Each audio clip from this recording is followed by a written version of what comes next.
again, everybody, this is Tuko with Music ID TV, your home for B2B music news. So, the rapper we all know and love and have been rooting for this entire year and most of last year, Cardi B, is apparently subject to a $10 million lawsuit from her former manager, according to Billboard.com. He is suing her for breach of contract, unjust enrichment, and defamation of character. All he's saying, you owe me $10 million, but what he's saying he actually did for Cardi was he discovered Cardi. That discovered word is a very interesting thing, but he said he discovered Cardi, he helped land her a spot on Love and Hip Hop, and he helped parlay her to a major record deal. So, in that instance, he believes he's due to $10 million, whatever percentage of Cardi's revenue that is over these 3 years that he's worked with her, because him working with her only dates back to 2015. So, this is interesting, and I only brought this up to say that I want people to really think about what you sign with people and the type of deals that you make early on in your career, because a lot of people are in it for themselves and they're trying to see how they can capitalize on you. So you got to be very mindful with the people that you get in bed with, because some people can provide opportunities, saw other people take advantage of other people, and so they think that's the way you provide opportunities, by taking advantage of people.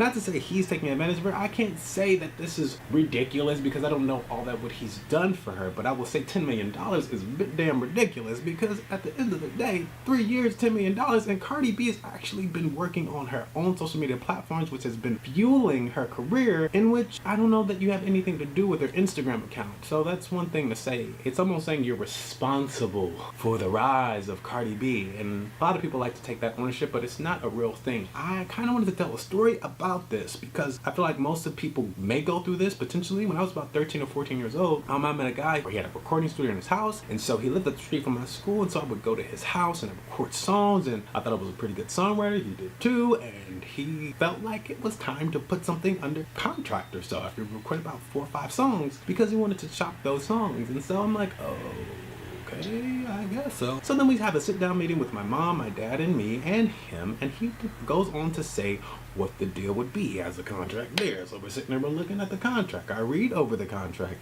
actually, because we had it before we even got there. So in this deal, pretty much, he was saying that the label, whoever might be into me, he wanted to secure a certain amount of songs on the project. Okay, that makes sense. But there was an interesting part in that contract, and he explained it. If we, meaning he and I, go to a label and they don't want the songs or his production, we would have to go to another label.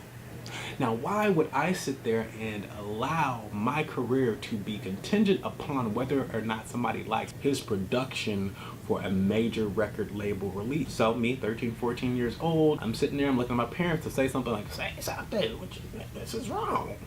But it was crickets, and my parents are very smart, intelligent people, and it might have been an opportunity for them to allow me to step up and take some ownership over my life. But I sat there and I told them, I said, this won't work, because if they don't want you, I won't have myself be contingent upon that. That doesn't make any sense for me, and I'm so glad I did not sign that deal. And if I did sign that deal, if anything were to happen for me, I'd have to be very mindful of the terms and when that deal would have ended, to know if I'm really free to do something else. And sometimes you get yourself in another situation, and then you have to have people pay to get you out of that situation. And sometimes you could get passed on just because it's too expensive to really be involved with you as an artist. This is on the major label type deal, but even on the management type deal, because you have to be very mindful of these contracts. Only other person I ever signed a deal with was Raphael back in 2008, 2009.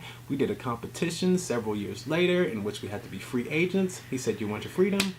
Here you go. No sweat, nothing. Those are the type of people you want to get better with business, because you want to be working with people who actually have your best interest and who don't really need to capitalize off you so bad. But I just had to share this experience. Let us know your experiences. Have you ever signed a production deal or a management deal or anything that you regret signing, or know anyone who has done that? Most people I know have. And that's why I felt this episode was so important, and it's kind of longer than the others, but let us know your experience in the comment section below. People, please beware, be mindful of who you do business with.